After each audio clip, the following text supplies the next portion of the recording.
Саламатсыңар балдар, алипе сабагынан экинчи сабагыбызды баштайбыз. Келгиле сабакты баштаардан мурун баарыбыз маанайыбызды көтөрүп бир жылмайып алалы. Анда китебибиздин 79 бетин ачабыз. Бүгүнкү темабыз түлкү менен коюн.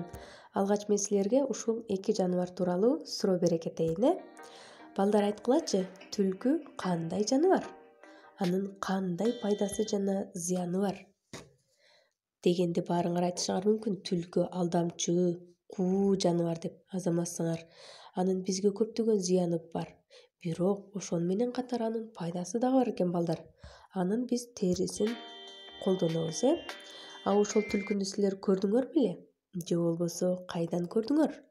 Ал жөнүндө кандай жомокторду билесиңер? Түлкүнү көргөндөр да болушу мүмкүн. Талаалардан. Же болбосо аны сыналгыдан, сүрөттөрдөн, мультфильмдерден көргөндөр бар, Ал эми коюн тууралуу эмнелерди билесиңер? Ал эмне менен тамактанат? Ал жөнүндө кандай мультфильмдерди көргөнсүңөр? Эске түшүрөбүз, баарыбыз көргөн мультфильмдерибизди. Коюн сабиз менен, капуста жана чөптөр менен тамактанат, балдар. Анда баарыбыз китебибизди ачып, колубузду коюп, кунт коюп угалы. Коюн токойдон чуркап баратыптыр. Чуркап баратып, дүмүргө мүдүрүлүп, жыгылып кетет. Көзүн ачса алдында түлкү турат. Коюн коркуп кетет. Анда түлкү: көрө албагандар мени жегич, коюндордун тукумун түгөткүч деп айтышат. Бул калп, мындан ары бирге туралы, дейт. Макул деп коюн коркконунан тез жооп берет. Түлкү коюнду үйүнө ээрчитип келет.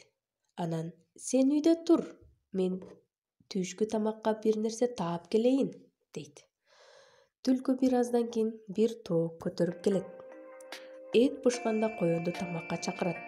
Бирок коюн эт жебейт, балдар. Ал башка тамактар менен тамактанат.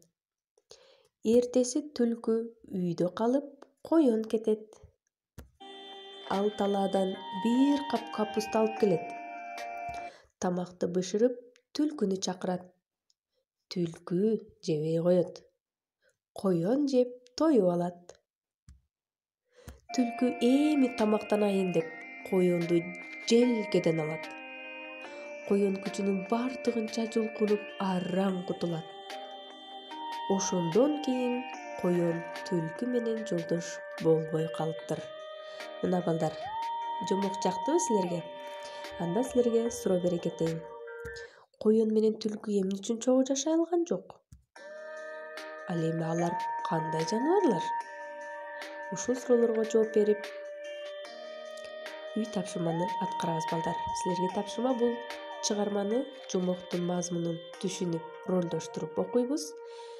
Анда көңүл бурганыңар үчүн рахмат. Кийинки сабактан жолукканча жакшы калгыла, достор.